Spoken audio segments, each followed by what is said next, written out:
એમને ખીચડી હજમ ના થાય, અને જે ખીચડી ખાવાવાળા હોય ને એમને ખીર હજમ ના થાય.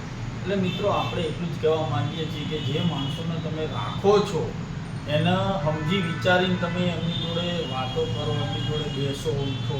કારણ કે બધાએ આપણા નથી હોતા. અને મારી હંગાતે આ થઈ ગયેલું છે એટલે હું જાણ કરું છું કે ભાઈ મારી દિલની વેદના હું તમને સમજાવવા માગું છું કે મેં જે ખીર ખાવાવાળા હતા એમને ખીચડી ખવડાવી, એમને ખીચડી ખાવાવાળા હતા એમને ખીર ખવડાવી.